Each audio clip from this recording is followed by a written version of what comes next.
नमस्कार दोस्तों, AI Bharat news से आपका स्वागत है।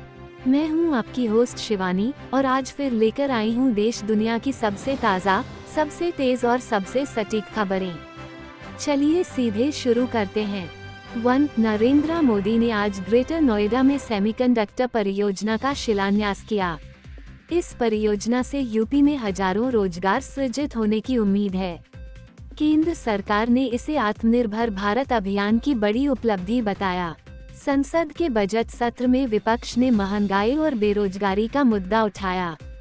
सरकार ने जवाब देते हुए कहा कि अर्थव्यवस्था मजबूत स्थिति में है और विकास दर स्थिर बनी हुई है। उत्तर प्रदेश के मुख्यमंत्री योगी आदित्यनाथ ने कानून व्यवस्था की समीक्षा बैठक की। अधिकारियों को अपराध नियंत्रण और महिला सुरक्षा पर सख्ती बढ़ाने के निर्देश दिए गए। केंद्र सरकार ने नई डिजिटल डेटा सुरक्षा नीति पर चर्चा तेज कर दी है। विशेषज्ञों का मानना है कि इससे ऑनलाइन फ्रॉड पर रोक लगाने में मदद मिलेगी।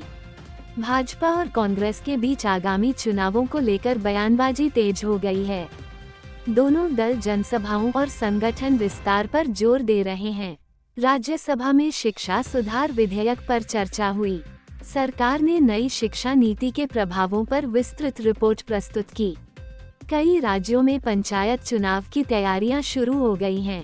चुनाव आयोग ने मतदाता सूची के पुनरीक्षण का कार्य तेज कर दिया है। खेल 6 खबरें। आईसीसी T20 विश्व कप 2026 के सुपर 8 मुकाबले आज से शुरू हो गए।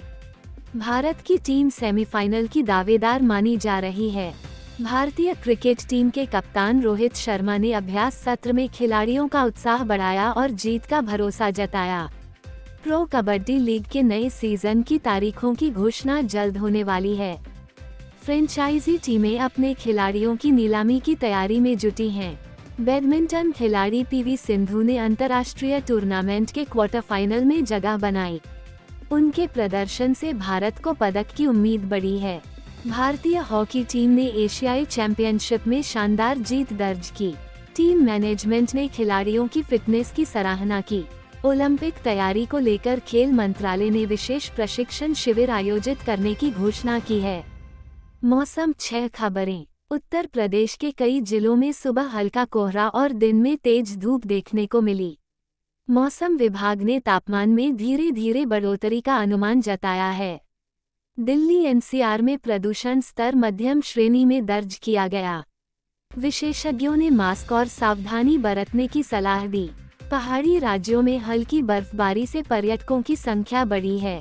प्रशासन ने सुरक्षा इंतजाम कड़े किए हैं। पूर्वी भारत के कुछ हिस्सों में बारिश की संभावना जताई गई है। किसानों को फसल सुरक्षा के निर्देश दिए गए हैं।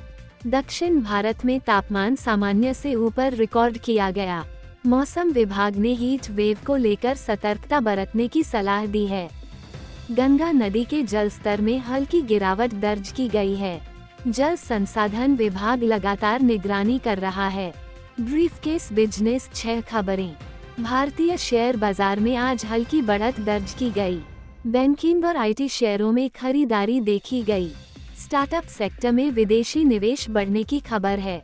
सरकार ने नई टेक नीति से निवेशकों को प्रोत्साहन दिया है। यूपी में औद्योगिक निवेश के लिए नए प्रस्तावों को मंजूरी दी गई। इससे प्रदेश में रोजगार और उत्पादन बढ़ने की उम्मीद है। पेट्रोल और डीजल की कीमतों में आज कोई बड़ा बदलाव नहीं हुआ, जिससे आम जनता को राहत मिली है। डिजिटल पेमेंट सेक्टर में लेनदेन का रिकॉर्ड स्तर दर्ज किया गया। यूपी ट्रांजैक्शन लगातार नई ऊंचाइयों को छू रहे हैं।